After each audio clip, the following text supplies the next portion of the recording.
Tom. I'm Lewis. Say hello, Lewis. All right. Yeah. Today we're going to be talking about our motorcycles. I'm on the Harley Davidson Iron 883. And I'm riding a 2018 Sawtail Fat Bob 114.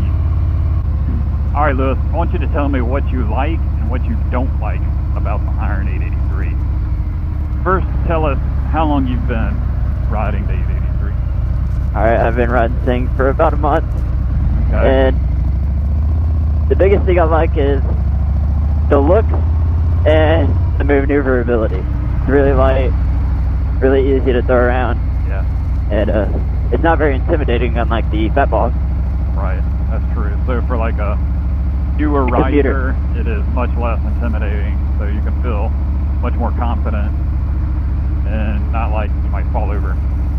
So that's what you like about it. What I don't like is, I guess, the power. The power is lacking. It's lacking. Yeah, and you don't realize how much it's lacking until you get on the Fat Bob 114, right? It's not slow. Yeah, it's not slow. It's just, it's all relative. Yeah. When you compare it to a Fat Bob, there's just really no comparison. What I love about this bike, the sound, the acceleration, yeah, the sound. Well, I say the sound, but we did put the Reinhardt slip-on on there, so the stock, it's actually very quiet if you have the stock exhaust on there. So now that I've got the Reinhardts on it, I love the sound. And very comfortable to ride. The seat is extremely comfortable. To me, and now when you compare it to the 883, if you're going over any bumps, you've got much better shock absorption. Which I'm sure if you compared it to a street glide, it'd be like it'd be almost like, hey, and it feels like I don't have any shock, right? It's all relative. This thing. But to me, it's comfortable. It's a comfortable ride. It looks absolutely awesome. I love the way the Fat Bob looks. And actually, okay, this way we go left. Nah, not yet. Okay. All right, so I love the looks. I love the acceleration. I love how it sounds now that I got the Reinhardts on there. It definitely, at higher speeds, you definitely, to me, I feel more comfortable on this at higher speeds than I do on the 883, just because another thing about the heavier bike, it feels more stable. I don't think it's necessarily stability. What I really think is the downfall of this thing. It's only got 5 gears. I think if it had a 6th gear, it'd be like so much better. All right, so what I don't like, man, that's a really hard question. What do I not like about the Fat Bob? Well, I can tell you, whenever we bought it, actually the one thing, no, I'm sorry, now that I think about it, there were actually 2 things as far as looks that I didn't like about it. At first, I did not like the headlight, but it is very strange because the way the headlight looks actually grows on you. I mean, the more I look at it, they're going right. Yeah, they're going right. The more I looked at it, the more I started to like it. So I went from totally not liking it to actually it's very strange, but I actually really like the way it looks now. Now, if I had my choice, I'd have a big round headlight on the front. The other thing that I don't like about the looks, and it's just very minor, is they've got the golden painted heat shield on it. So I mean, it's okay, but to me, this bike would look so much better if it was if they would have done it black. Yeah, or stainless steel. Yeah, stainless steel or black heat shield would look absolutely awesome on this bike, like a powder coat on it.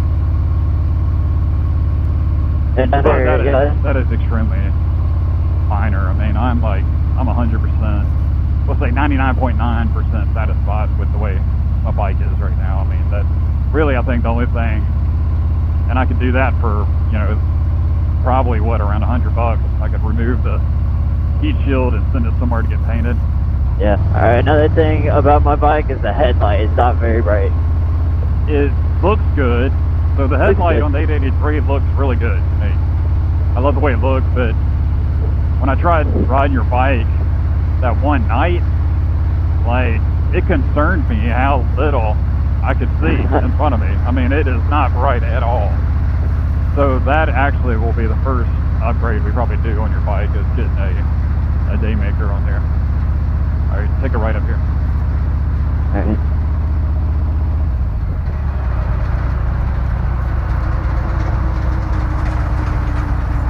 I think for me, the only thing besides the lack of visibility that the headlight provides is the mid controls. Like, whenever you stop somewhere,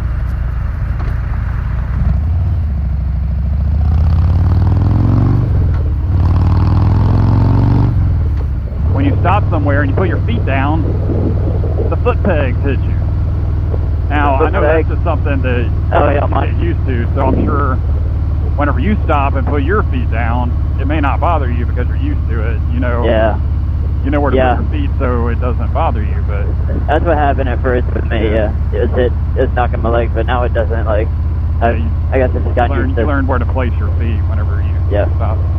But for me, the Fat Bob, the foot pegs are forward, much more forward, so whenever you stop and you put your foot down, there's nothing to get in your way.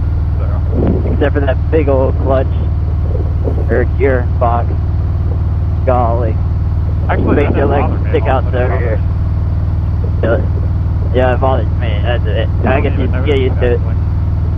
I would 100% recommend this bike to anybody. Anybody looking for a Harley, I would 100% recommend this bike. It is just absolutely awesome. Yeah, and I think maybe you tell me if you agree or disagree. For a new rider, I would 100% recommend the 883. It depends what your age is, too. I think if you're well established, financially established, because it's a very cheap starter bike. Yeah, it's not a very cheap starter bike, that's true. Because even though it's the cheapest of the Harley Davidson lineup, I mean, still, it's $8,000 will get you a whole lot of bikes if you're getting sports bike. Oh my! Or if you're getting a Japanese bike. Different brand bike. Get ready to stop. So what you're saying is you may or may not recommend 883, just depending on a lot of factors. I think if you're in college, you're trying to get a motorcycle, I'd get a Japanese bike. Right. If you're like... Yeah, but if you want a Harley and your parents are paying for it, you'd recommend 883. If you're a new rider, your parents are going to pay for it. Yeah. An 883. I mean, look at that bike. It looks awesome. It looks awesome, guys. So if you're on the fence about getting an 883, I would go for it. Test one out, and I would go for it. Like I said, the only thing I really didn't like too much is you see where his foot pegs are. Every time I put my feet down, my legs hit it, but it's just because I'm not used to riding it. So after you start riding, you start learning, okay, you know, if I put my foot down too forward, I'm going to hit the peg. All right, everybody, I hope you enjoyed this video. If you have any questions or comments, please let us know below. Yep. All right. Look forward to seeing you guys in a future episode of MotoTraveler. See you next time. Later.